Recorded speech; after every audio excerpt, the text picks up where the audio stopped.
चुनौतियों से लड़ना पड़ता है सफलता को पाने के लिए।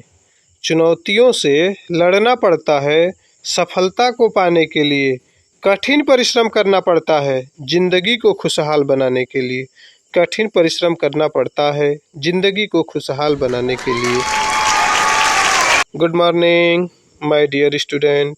समस्त छात्र छात्राओं को आपके अपने चैनल सर एकेडमी परिवार में हार्दिक स्वागत है। मेरे प्यारे बच्चों, एग्ज़ाम का मौसम आ चुका है। अब एग्ज़ाम नज़दीक है, इसलिए अब सबका ध्यान एग्ज़ाम पे होना चाहिए। यूपी बोर्ड एग्ज़ाम के मॉडल्स पेपर भी उपलब्ध हैं, इसलिए आज हम शुरू करने जा रहे हैं मॉडल पेपर क्लास 10th।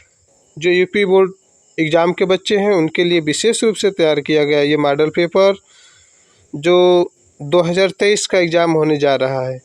इसमें कैसे क्वेश्चन आएंगे उसके बारे में जानेंगे। और आज हम शुरू करने जा रहे हैं सोशल साइंस का, मीन्स सामाजिक विज्ञान का जो हमारा पेपर होगा वो कैसा आएगा उसको अच्छा से हम समझेंगे और इसी के अकॉर्डिंग हम अपने बोर्ड की तैयारी में लगेंगे। कैसे क्वेश्चन आएंगे, कैसे उन्हें सॉल्व करना है, एक एक चीज़ों को बारीकियों से समझा जाएगा और देखा जाएगा कि कैसे हम ज़्यादा से ज़्यादा नंबर लाएं। 90% 95% लाने के लिए हमें एक रणनीति बनाकर उस रणनीति के अकॉर्डिंग चलना पड़ेगा, तब जाके हमें सफलता मिलेगी। सफलता इतनी आसान नहीं होती है, वरना हर कोई सफल होता। और तपस्या तो करनी ही पड़ेगी। पढ़ाई एक तपस्या है और उसमें कठिन मेहनत करना पड़ता है। जो लोग कठिन मेहनत करेंगे वही जीवन में सफल होंगे। सोना जितना तपाया जाता है उतना ही उसकी चमक बढ़ती है। वैसे ही संघर्ष जितना अधिक कठिन होगा जीत उतनी ही शानदार होगी। इसलिए अब कमर कस लो और शुरू करते हैं। आज हम पहला मॉडल पेपर ऐसे सभी सब्जेक्ट का क्लास 10th 12th जो भी बोर्ड के एग्ज़ाम है सभी का हम लगातार मॉडल पेपर लेके आने वाले हैं। आज पहला मॉडल पेपर शुरू करने जा रहे हैं सामाजिक विज्ञान का। मेरे प्यारे बच्चों, शुरू करते हैं आदर्श प्रश्न पत्र अर्थात मॉडल पेपर क्लास 10th का। और सत्र है 2022-23। 2022-23 का ये मॉडल पेपर है। इसको आज हम लोग हल करने वाले हैं। कक्षा 10 का है, मतलब क्लास 10th का है।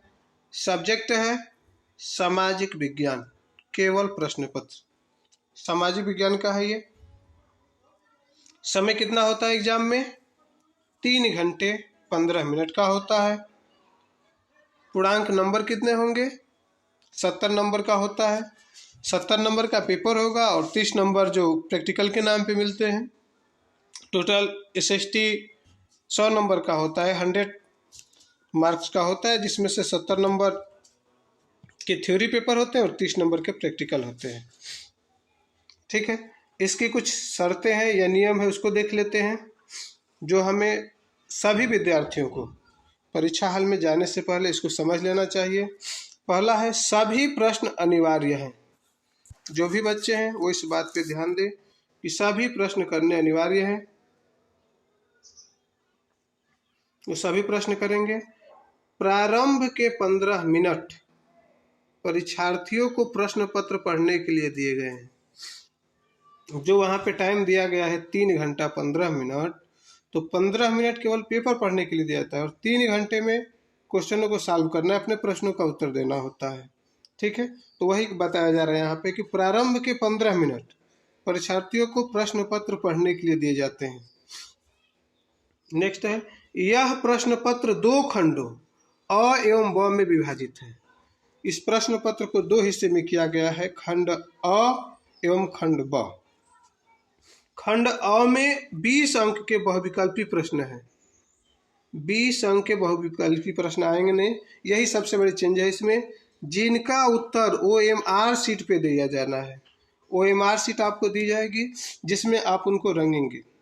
एक इस पे मैं वीडियो जल्द ही बना के लाने वाला हूँ कि OMR शीट कैसे भरें। उसमें पूरा विस्तार से आपको बताया जाए कि OMR शीट कैसे भरना है। ठीक है, आपके पेपर में 20 नंबर का बहुविकल्पी प्रश्न आएंगे। 20 क्वेश्चन होंगे और 20 नंबर के होंगे। ठीक है, आगे देखते हैं। OMR शीट पर उत्तर अंकित किए जाने के पश्चात, अर्थात जब हम उस OMR शीट को रंग देंगे, भर देंगे, उसे काटे नहीं, उसे नहीं काटना है, ना उसे इरेज करना है मतलब मिटाना है, और ना ही उसमें व्हाइटनर का प्रयोग करना है। कोई भी चीज़ उस पर नहीं कर सकते आप, सोच समझ के ट्रिक लगाना है या सोच समझ के रंगना है। नेक्स्ट है खंड ब में 50 अंकों का है, मतलब खंड जो ब होगा उसमें 50 मार्क मिलेंगे आपको और 20 नंबर का ये रहेगा। इसमें वर्णात्मक मतलब वर्णन करने वाले एक तरह के दूसरे तरह के वर्णात्मक होंगे, मतलब लघुत्तरी और विस्तृतरी होंगे, और मानचित्र संबंधी कार्य मैप आएगा, मैप भी आएगा। ठीक है, 2 प्रश्न, मैप के 2 प्रश्न होंगे, वर्णात्मक होंगे और वर्णन करने होंगे उनके। आगे चलते हैं।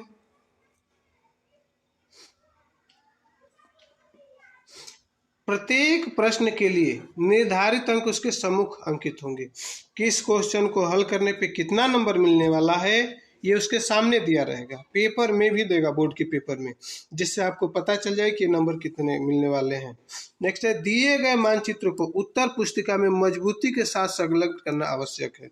अर्थात एग्जाम हॉल में जब आपको मैप मिलेगा भरने के लिए, 5-5 नंबर के 2 क्वेश्चन होंगे, उनको भरने के बाद नथी करना जरूरी है, उसको संलग्न करना है ताकि वो कहीं गिरे ना, फटे ना। दृष्टिबाधित परीक्षार्थियों के लिए मानचित्र कार्य के स्थान पर अलग अलग प्रश्न लिखने के लिए दिए गए हैं। अर्थात जो बाकी सेम रहेगा, जैसे ही मैप वाला आएगा तो वहाँ पे दृष्टिबाधित अर्थात ब्लाइंड लोग जो हैं उनके लिए अलग से क्वेश्चन है। ठीक है बच्चों, अब शुरू करने जा रहे हैं हम खंड अ। इतनी बातें समझ में आ रही हैं। खंड अ में कितने रहेंगे? 20 क्वेश्चन रहेंगे 20 नंबर के, ये बहुविकल्पी प्रश्न होंगे, और इसके बाद आगे 50 नंबर खंड ब में से रहेंगे। शुरू करते हैं हम। पहला क्वेश्चन है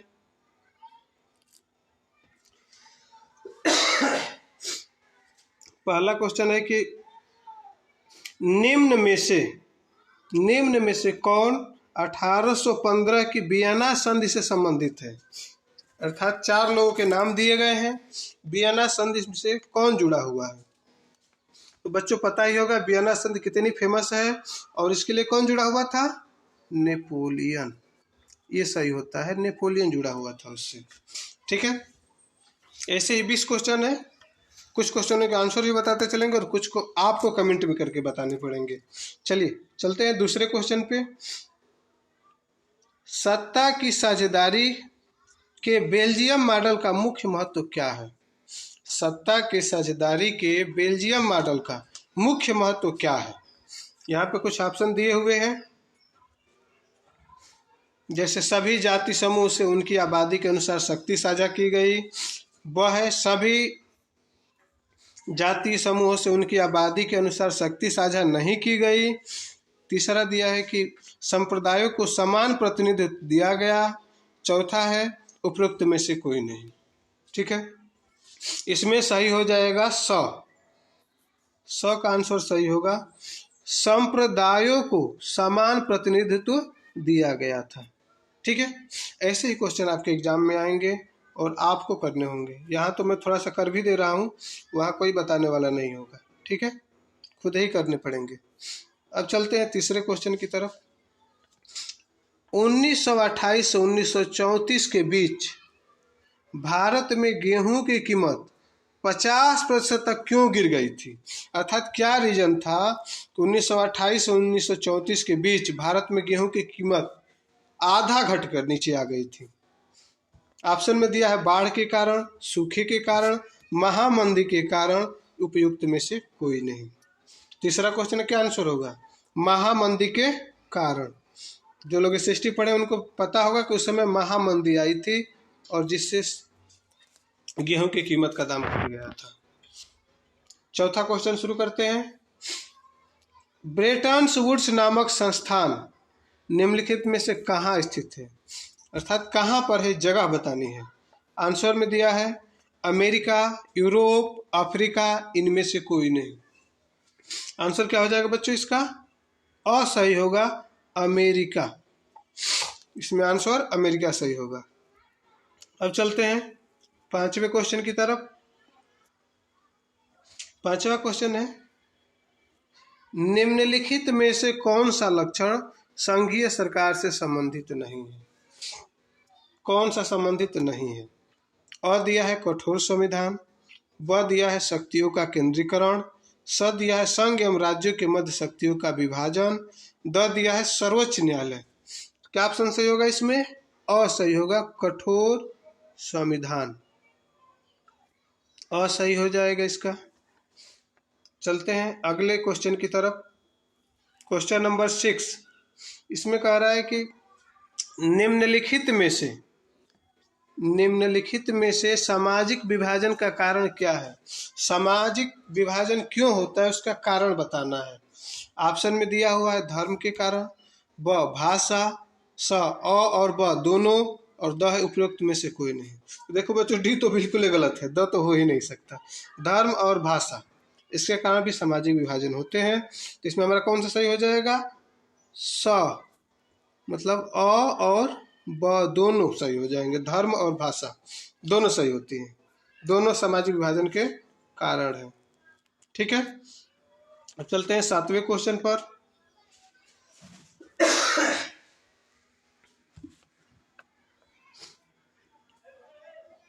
यदि हम लैंगिक विभाजन की बात करते हैं तो उसका अर्थ होता है, जब हम लैंगिक विभाजन की बात करते हैं तो उसका क्या अर्थ होता है? अ दिया है समाज में स्त्री और पुरुष की असमान भूमिका, ब दिया है स्त्री और पुरुष के मध्य जैविक विभिन्नता, स दिया है बालक और बालिकाओं की संख्या में असमानता, द दिया है उपयुक्त में से कोई नहीं। ठीक है बच्चों, क्वेश्चन है कि हम लैंगिक विभाजन की बात करने पर, लैंगिक विभाजन का मतलब जहां बालक और बालिकाओं के संख्या में असमानता हो जाती है तो वह हो जाता है। ठीक है, तो आंसर कौन सा हमारा सही हो जाएगा? स, बालक और बालिकाओं की संख्या में असमानता। ये समझ में आता है? जैसे 1000 पुरुषों पे कितनी महिलाएं हैं, इस चीज को इसमें बताया जाता है। ठीक है, आगे शुरू करते हैं। 8 नंबर क्वेश्चन है। क्वेश्चन है कि राष्ट्रवाद का उदय सर्वप्रथम किस देश में हुआ था? बहुत ही छोटा सा क्वेश्चन। राष्ट्रवाद का उदय कहाँ हुआ था? जगह का नाम। ऑप्शन दिया हुआ है जर्मनी, फ्रांस, इटली, ब्रिटेन। ये तो हर बच्चा जानता होगा कि फ्रांस सही है इसमें। ठीक है, अब चलते हैं 9वें क्वेश्चन की तरफ। ड्यूक मेटरनिख ने हमारी सामाजिक व्यवस्था का सबसे खतरनाक दुश्मन किसको माना था?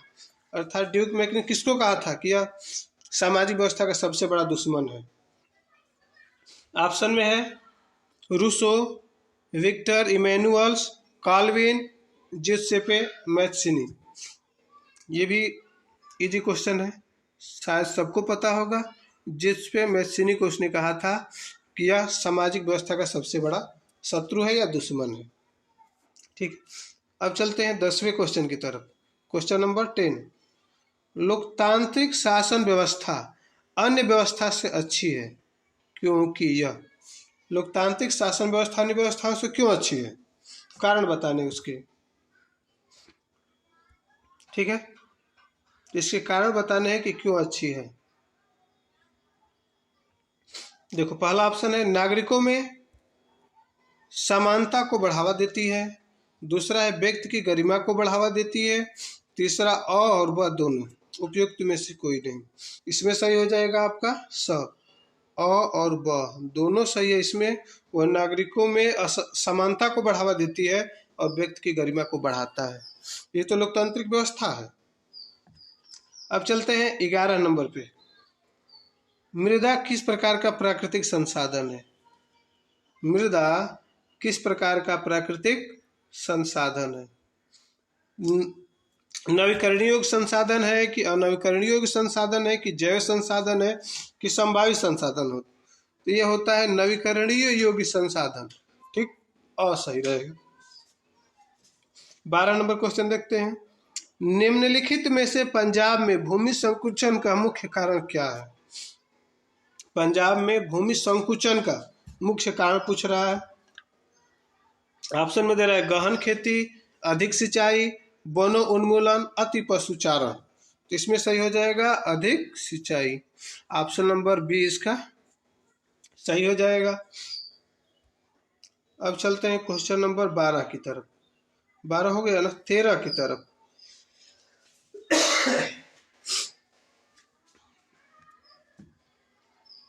क्वेश्चन है 13, भारत के किस राज्य की शिशु मृत्यु दर न्यूनतम है? अर्थात शिशु मृत्यु दर किसमें न्यूनतम है? ऑप्शन है केरल, बिहार, पंजाब, हरियाणा। अच्छा बताओ, सबसे कहाँ के लोग ज़्यादा शिक्षित हैं? केरल के ना, तो वही वहाँ पे तो बच्चे कम मरते हैं, वो लोग अपने हिसाब से बच्चों का अनुपात बनाए रखते होंगे, शिशु मृत्यु दर वहीं पे कम होगी। तो ऑप्शन क्या होगा हमारा? केरल। ऑप्शन सही होगा और केरल सही है इसमें, ठीक। अब चलते हैं 14 नंबर क्वेश्चन पे। सार्वजनिक एवं निजी क्षेत्र को किस आधार पर वर्गीकृत किया गया है? सार्वजनिक एवं निजी क्षेत्र को किस आधार पर वर्गीकृत किया गया है? ऑप्शन में रोजगार की परिस्थितियां, अगला है आर्थिक क्रिया की प्रकृति, स है उद्यम या स्वामित्व, द है किसी उद्यम में काम करने वाले श्रमिकों की संख्या। तो इसमें सही होगा हमारा स नंबर, उद्यम का स्वामित्व। ये ऑप्शन हमारा सही हो जाएगा, ठीक है। अब चलते हैं अगले क्वेश्चन पे, क्वेश्चन नंबर 15। क्वेश्चन है भूक्षरण से क्या तात्पर्य है? भूक्षरण, भू माने भूमि, क्षरण माने कटाव, पृथ्वी का कटाव से क्या अर्थ है? छोटा सा क्वेश्चन पूछ दिया है। ऑप्शन है भूमि का अनुपजाऊ होना, भूमि का उपजाऊ होना, भूमि का दलदली होना, भूमि का योजनाबद्ध उपयोग होना। कौन सा सही हो जाएगा?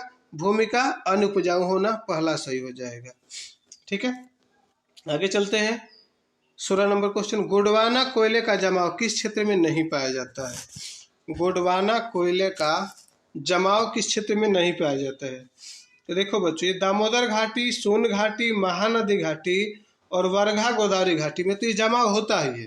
तो इनमें से 3 दे ही दिया है। दामोदर घाटी दे दिया, यहाँ पे होता है, सोन घाटी में होता है, महानदी घाटी में होता है और गोदावरी घाटी में होता है। वहाँ पे क्या दिया है? चंबल घाटी। तो कहाँ नहीं होता है? समझ गए होंगे, चंबल घाटी में नहीं होता है। तो ऑप्शन हमारा द सही हो जाएगा, ठीक है बच्चों। लगभग 16 क्वेश्चन का आंसर हम बता दिए। अब क्या करेंगे? अब आपको कमेंट में बताना होगा इन क्वेश्चनों का आंसर, सब हम थोड़े ही करेंगे। देखो 17 नंबर क्वेश्चन है भूमिहीन ग्रामीण मजदूरों के लिए सबसे अधिक उपयुक्त विकास का लक्ष्य कौन सा है? कौन सा लक्ष्य सबसे अधिक होता है उनके लिए? पहला दिया है उपज का ज्यादा समर्थन मूल्य, दूसरा दिया हुआ अपने बच्चों को विदेश में बसा सके, तीसरा दिया है अधिक मजदूरी, चौथा दिया उपयुक्त में से कोई नहीं। कौन सा ऑप्शन सही होगा आप उसको बताएंगे कमेंट में, ठीक। चलते हैं 18 नंबर पे। निम्नलिखित में से कौन सा व्यापार अवरोधकों का लक्षण नहीं है? निम्नलिखित में से कौन सा व्यापार अवरोधकों का लक्षण नहीं है? इसको आप पढ़ लीजिएगा आराम से। सरकार विदेश व्यापार को नियंत्रित करने के लिए व्यापार उद्योगों का प्रयोग कर सकती है, पहला ऑप्शन है। दूसरा है सरकार का यह निर्णय ले सकती है कि देश में किस प्रकार की वस्तुएं कितनी मात्रा में होनी चाहिए। तीसरा है विश्व व्यापार संगठन व्यापार और उद्योगों को बढ़ावा देता है। द है अधिकतम देश व्यापार और उद्योग को प्रयोग अपने घरेलू उपयोग की सुरक्षा के लिए करते हैं। कौन सा इसमें सही होगा आपको कमेंट करके बताने हैं। 19 नंबर देख लेते हैं। निम्नलिखित में से कौन सा परंपरागत ऊर्जा का स्रोत नहीं है? बहुत ही छोटा सा क्वेश्चन है। ऑप्शन में दे रहा है कोयला, भूतापीय ऊर्जा और एवं वह दोनों, उपयुक्त में से कोई नहीं। कौन सा नहीं है ये पूछा है, ठीक है। चलते हैं अगले क्वेश्चन की तरफ। क्वेश्चन नंबर 20 क्वेश्चन है वैश्वीकरण का बहुराष्ट्रीय कंपनियों के निवेश पर क्या प्रभाव पड़ा है? वैश्वीकरण मतलब समझते ही हो, तीव्र गति से जो विश्व स्तर पर लोग फैल रहे हैं, अपनी चीज़ों को बढ़ाए रखने के लिए तीव्र गति से जो बढ़ाया जाता है वैश्वीकरण होता है। कह रहा है कि इसमें कंपनियों के निवेश पर क्या प्रभाव पड़ेगा। पहला ऑप्शन दे रहा है बहुराष्ट्रीय कंपनियों के निवेश में वृद्धि हुई है। दूसरा दे रहा है बहुराष्ट्रीय कंपनियों द्वारा भारत के विदेश व्यापार के अधिकांश भाग पर नियंत्रण हुआ है। स दिया है बहुराष्ट्रीय कंपनियों के आगमन से लोगों की आर्थिक स्थिति सुदृढ़ हुई है। उपयुक्त सभी। मेरे प्यारे बच्चों, आपको बता देना चाहूँगा कि जल्द ही इसी महीने में जल्द ही एक मैराथन क्लास आने वाली है बहुविकल्पी क्वेश्चनों की, क्योंकि आप सोच सकते हैं 20 बहुविकल्पी क्वेश्चन आते हैं आपके एग्जाम में। अगर 20 क्वेश्चन आपके तैयार हो जाए तो बस 50 नंबर बचेंगे। जैसे खंड अ जितना है उसका पूरा निचोड़, अर्थात ऐसे कहें सामाजिक विज्ञान में जो भूगोल, इतिहास, अर्थशास्त्र, नागरिक शास्त्र, राजनीति सबको मिला के एक ऐसा मैराथन क्लास बनने वाली है जिसमें 500 से 1000 क्वेश्चन होंगे बहुविकल्पी और पूरी किताब से रहेंगे, एनसीईआरटी पैटर्न पर आधारित। वहाँ से 20 में 20 नंबर आने की संभावना रहेगी। अगर उस वीडियो को आप एक दो बार देख लेते हैं या उस क्वेश्चनों को समझ लेते हैं तो फिर ये एग्जाम में आपके 20 नंबर बहुत आसानी से उपलब्ध हो जाएंगे। उसीलिए एक मैराथन क्लास आने वाली है शीघ्र ही, जिसमें 20 के 20 बहुविकल्पी क्वेश्चनों को समावेश किया जाएगा और इस तरह से बनाया जाएगा कि उसी में से सब क्वेश्चन आ जाए। ठीक है बच्चों, अब शुरू करते हैं खंड ख, वर्णात्मक।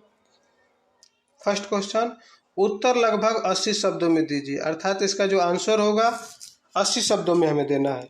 पहला क्वेश्चन है, प्रथम विश्व युद्ध के पश्चात होने वाले महामंदी के कारणों की समीक्षा कीजिए। पहला विश्व युद्ध, फर्स्ट वर्ल्ड वार क्यों हुआ, कैसे हुआ, उन सब के बारे में लिखना है। अथवा में ऊपर वाला कीजिए या फिर नीचे जो क्वेश्चन पूछा है दोनों में से कोई एक क्वेश्चन करना होता है। अथवा में दिया 1928 से 1934 के मध्य होने वाली महामंदी का भारतीय अर्थव्यवस्था पर पड़ने वाले प्रभावों की समीक्षा कीजिए।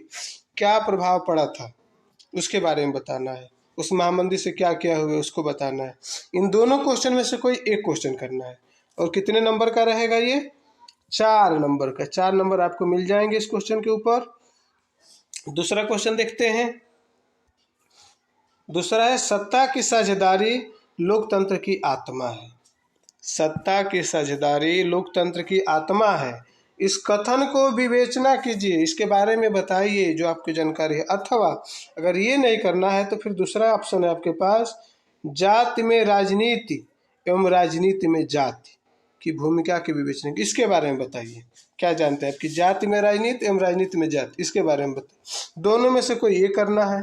ये 4-4 नंबर किसी पे भी मिल जाएंगे। क्वेश्चन नंबर फर्स्ट भी 4 नंबर का है, क्वेश्चन नंबर सेकंड भी 4 नंबर का। ठीक है, अब चलते हैं तीसरे क्वेश्चन की तरफ। तीसरा क्वेश्चन है,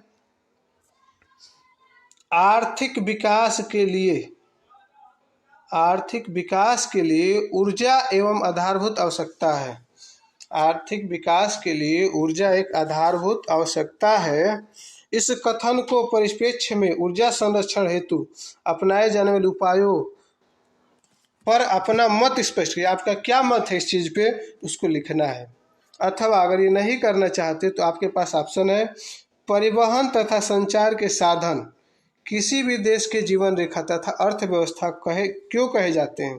तर्क सहित लिखिए, परिवहन को और संचार को किसी देश की अर्थव्यवस्था क्यों कहा जाती है। ये तो बहुत अच्छा टॉपिक है, इसको आप लिख सकते हैं। इसमें से कोई एक ही करना है, दोनों में से एक करना है। 4 नंबर इस पे भी है। चौथा क्वेश्चन जो रहेगा आपका, उसमें बहुराष्ट्रीय कंपनियां अपने उत्पाद की उत्पादन लागत कम बनाए रखने के लिए किस प्रकार का प्रबंधन करती हैं, विवेचना करिए, उनके बारे में लिखना। अगर ये नहीं लिखना है तो आप अथवा में लिख सकते हैं, अच्छे बाजार के प्रमुख लक्षणों की सापेक्ष संक्षेप में विवेचना कीजिए, अर्थात थोड़े में बताइए। इन दोनों क्वेश्चनों में से कोई एक करना है। देखो बच्चे, यहाँ पे समझ में आ रहा है, 4 क्वेश्चन रहेंगे। यहाँ पे कितने क्वेश्चन रहेंगे? 4 क्वेश्चन, और दोनों में 2-2 क्वेश्चन रहेंगे, अर्थात 8 क्वेश्चन हो जा रहे हैं। नंबर कितने मिलेंगे? चारों में से, अथवा में से 2-2 है, उन्हीं में से करना है, गलती से दूसरे का मत ले लीजिएगा। 2-2 क्वेश्चन है, उनमें से एक एक क्वेश्चन चारों में से करने हैं। 4-4 नंबर मिलेंगे, तो 4 बार 4 जोड़ेंगे तो कितना हो जाएगा? 16 नंबर। यहाँ से आपको कितने मिलेंगे? 16 नंबर। ठीक है, चलते हैं आगे। अब दूसरे टाइप का जो है उसमें देखते हैं वर्णात्मक उत्तर, मतलब दूसरे पार्ट में आगे इसका खंड दूसरे वाले में उत्तर लगभग 150 शब्दों में देना है, उसे डबल वाले में देना है। जितना उसका 80 था इसका 150 में उत्तर देना है, तब जाके हो पाएगा, अन्यथा मुश्किल है। ठीक है, इस चीज को ध्यान रखिए। क्वेश्चन देखिए, 5 नंबर क्वेश्चन है, महात्मा गांधी द्वारा चलाए जाने वाले असहयोग आंदोलनों के क्या कारण थे। अर्थात महात्मा गांधी ने आंदोलन क्यों चलाए थे उसके बारे में, इसे उन्होंने क्यों स्थगित कर दिया और जब चलाए थे तो बंद क्यों किए। ठीक है बच्चों, ध्यान देना, यहाँ पे 4+2 नंबर दिखा रहा है। इसका मतलब महात्मा गांधी द्वारा चलाए जाने वाला सहयोग आंदोलन के जब कारण लिखेंगे तो उसके 4 नंबर हैं, और उसे उन्होंने क्यों स्थगित किया इसके लिए 2 नंबर है। टोटल आपको कितने मिलेंगे, 6 नंबर। अथवा ये नहीं करना चाहते हैं अगर, तो आपको लिखना होगा सत्याग्रह का क्या अर्थ है। इसको अगर आप ठीक से लिखेंगे व्याख्या करके आराम से, तो 4 नंबर मिल जाएंगे। और सत्याग्रह पर महात्मा गांधी के क्या विचार थे, इसके लिए 2 नंबर। पहले सत्याग्रह का क्या अर्थ है, इस पे कितना नंबर है, 2 नंबर है। और सत्याग्रह पर महात्मा गांधी के क्या विचार थे, इस पे 4 नंबर दिखाया गया है यहाँ पे। ठीक, वैसे ही नंबर आपको मिलेंगे। आप नंबर पहले देख लीजिएगा, उसके हिसाब से ही प्रश्नों का जवाब दीजिएगा। ठीक, अब शुरू करते हैं। नेक्स्ट क्वेश्चन है 6 नंबर, लोकतांत्रिक सुधार का क्या अर्थ है। इस पे आपको 2 नंबर मिलेगा। इसके लिए उठाए जा सकने वाले किन्हीं 4 कदमों का उल्लेख, 4 कदम बताएंगे तो 4 कदम कौन कौन से उठाए बताएंगे तो 4 नंबर वहाँ मिले। अगर ये नहीं क्वेश्चन करना है तो इसके ऑप्शन में है वैध शासन का क्या अर्थ है, ये 2 नंबर मिलेगा। लोकतांत्रिक किस प्रकार की उत्तरदायी जिम्मेवारी एवं वैधता सरकार का गठन करती है, इस पे 4 नंबर मिलेगा। इस क्वेश्चन को आप कर सकते हैं। ठीक है, यहाँ भी कर सकते हैं। 6 नंबर के क्वेश्चन है। इसके बाद देखते हैं 7 नंबर क्वेश्चन, वैश्वीकरण का क्या अर्थ है। ठीक है, बहुत अच्छा क्वेश्चन है। वैश्वीकरण का कृषि पर पड़ने वाले प्रभाव का वर्णन कीजिए। वैश्वीकरण का क्या अर्थ है, इसको लिखेंगे तो 2 नंबर मिलेगा। और वैश्वीकरण का कृषि पर पड़ने वाले प्रभावों का अगर वर्णन करेंगे तो 4 नंबर मिलेगा। अगर इसको नहीं करेंगे तो एक दूसरा ऑप्शन है आपके पास, भारत में पाए जाने वाले मोटे अनाजों का उल्लेख करते हुए इन अनाजों की पैदावार के लिए उपयुक्त भौगोलिक परिस्थिति का वर्णन कीजिए। अनाजों का उल्लेख करेंगे तो 2 नंबर मिलेगा, और पूरा वर्णन, भौगोलिक स्थिति का वर्णन करेंगे तो 4 नंबर। ठीक है, ऐसे ये क्वेश्चन हो जाएंगे। 8 नंबर क्वेश्चन जो आएगा आपका वो होगा, असंगठित क्षेत्र के श्रमिक सामाजिक भेदभाव के लिए भी शिकार हैं, क्या आप इस कथन से सहमत हैं, कारण सहित लिखिए। इस पे आपको 6 नंबर मिलेगा, पूरे क्वेश्चन का आंसर देंगे। अथवा मानव विकास सूचकांक क्या होता है, इस पे 2 नंबर मिलेगा। मानव विकास नापने वाले मूलभूत अवयव का वर्णन कीजिए, अगर वर्णन करेंगे तो 4। ठीक है, इसके बाद चलते हैं मानचित्र संबंधी कार्य पे। जो मानचित्र रहेगा आपका, देखिए क्वेश्चन कौन सा होगा, क्वेश्चन नंबर हो जाएगा ये 9, मानचित्र संबंधी कार्य। निम्नलिखित स्थानों को भारत के रेखांचित्र में चिन्ह दिया रहेगा, कैसे चिन्ह से द्वारा दर्शाना है, नाम से दर्शाइए। सही नाम के सही अंकन हेतु 1/2 मार्क, 1/2 अंक दिए जाएंगे। अर्थात अगर क्वेश्चन पहला है, 5 क्वेश्चन रहेंगे 1-1 नंबर के। ठीक है, 1-1 नंबर के क्वेश्चन रहेंगे आपके। पहला क्वेश्चन है कि वह स्थान जहां जालियांवाला बाग हत्याकांड हुआ है। अगर केवल उस स्थान को बता देंगे, जैसे मान लिया स्थान क्या था, अमृतसर उदाहरण के लिए, तो उस अमृतसर को लिखेंगे तो आपको मिलेगा आधे नंबर, और उसको मानचित्र पर दर्शा देंगे तो वहाँ भी आपको मिल जाएगा आधे नंबर। आधे नंबर और आधे नंबर 1 नंबर। ऐसे इन 5 को करना है, कितने नंबर मिल जाएंगे आपको, 5 नंबर। समझ में आ रहा है, वह स्थान जहाँ से गांधी जी नमक यात्रा प्रारंभ की थी। ठीक है,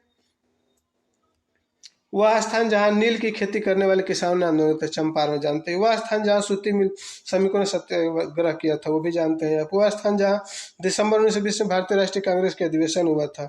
ठीक, सभी जी क्वेश्चन है। ऐसे क्वेश्चनों को आंसर भी लिखना है वहीं पे, और मानचित्र में भी दिखाएंगे, तब 1-1 नंबर मिलेगा। 5 नंबर यहाँ से मिलेगा। और केवल दृष्टिबाधित परीक्षार्थी, जो ब्लाइंड लोग हैं, अंधे लोग हैं, उनके लिए क्या है, उनको मानचित्र में नहीं भरना है, केवल लिखना है आंसर।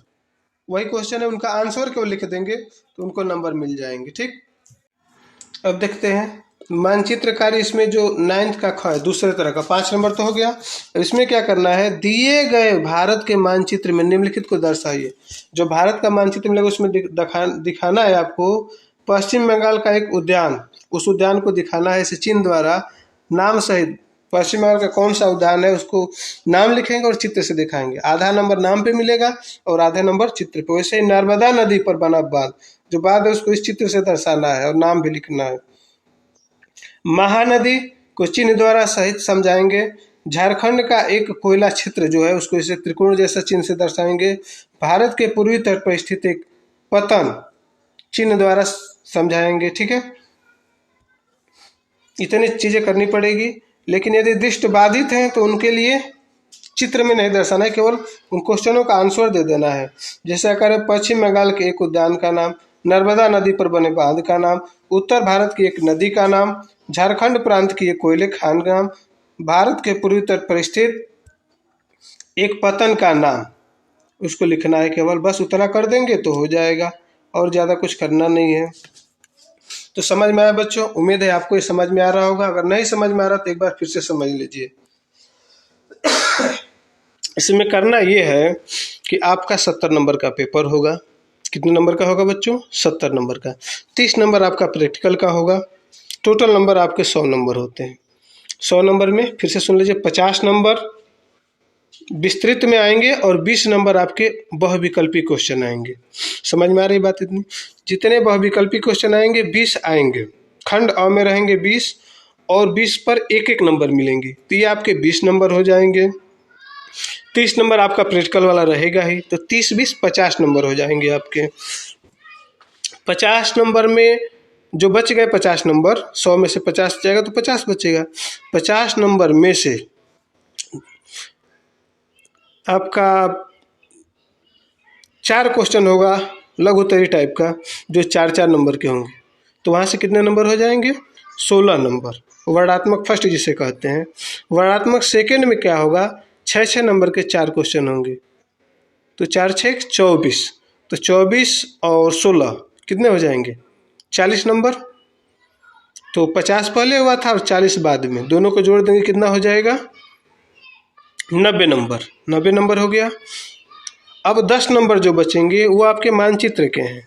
मानचित्र में 5 नंबर का मानचित्र आपके भूगोल से आएगा और 5 नंबर का इतिहास से आएगा। 5-5 नंबर में जो नाम लिखेंगे आप, उस पर आधे-आधे नंबर है, और चित्र दर्शाएंगे तो उस पर आधे-आधे नंबर है। ऐसे मिला के आपका 100 नंबर पूरा होगा। ठीक है, इसके लिए रणनीति आप अपने हिसाब से बनाइएगा। मेरे अकॉर्डिंग क्या है कि बहुविकल्पी के 500 से 1000 क्वेश्चन, जितने अच्छे क्वेश्चन बनेंगे उनका मैं एक संग्रह बनाकर मैराथन क्लास चालू करने वाला हूं, जिसमें 1 या 2 वीडियो में वो तैयार हो जाएंगे। उसके बाद अति लघुत्तरी और लघुत्तरी के लिए 1 लाइनर टाइप के क्वेश्चन आएंगे, वो भी 500 से 1000 हो जाएंगे, वो कराने हैं। विस्तृतरी क्वेश्चनों के लिए जितने अनसॉल्व्ड हैं, अर्थात 10 सालों के जो पेपर हुए हैं, उन सभी को सीरियल नंबर से सन वाइज हर क्वेश्चन का एक्सप्लेन करते हुए यहाँ बताया जाएगा। ठीक है, इसलिए अगर जो भी लोग इस चैनल पे नए हैं, यदि चैनल से जुड़ना चाहते हैं तो सर एकेडमी परिवार चैनल को सब्सक्राइब कर लें। ये उनका अपना चैनल है, ये सबका चैनल है। इससे जुड़े रहने के लिए जो आइकन बेल होती है उसको दबा के ऑल नोटिफिकेशन दबा लें, क्योंकि जैसे अगली वीडियो अपलोड होंगी उनकी सूचना मिलती रहेगी। जैसे अभी ये SST का था, इसके बाद इंग्लिश का आएगा, फिर हिंदी का आएगा, फिर साइंस का। सभी मॉडल पेपर लगातार इसी महीने में होने वाले हैं। उसके बाद सभी के जो इम्पोर्टेंट क्वेश्चन हैं वो भी बताए जाएंगे। एग्ज़ाम के दिन तक चलता रहेगा ये। इसलिए अगर ये आपको वीडियो अच्छी लगी हो तो इसको अपने मित्रों तक शेयर करें, ताकि दूर दराज के जो क्षेत्र में रहने वाले लड़के हैं, जहाँ तक उचित शिक्षा नहीं पहुँच पा रही है, पैसे की कमी के उद्देश्य से या जो भी कारण हो, जहाँ स्कूल कॉलेज दूर दूर तक नहीं है, वहाँ शिक्षा थोड़ा मुश्किल से पहुँच पाती है। अगर उन बच्चों को अच्छी शिक्षा मिल जाए तो ये पुण्य का काम होगा और आपका कर्तव्य है। आप उनके शुभचिंतक हैं तो शेयर करना चाहिए। शेयर करने में कौन सा टाइम लगता है? थोड़ा सा टाइम लगेगा। किसी का अच्छे नंबर आ जाए, इससे अच्छा क्या होगा? ये पुण्य का ही काम है ना। ठीक है, तो अधिक से अधिक अपने मित्रों दोस्तों तक शेयर कीजिए। इस वीडियो को देखने के लिए धन्यवाद। जय हिंद।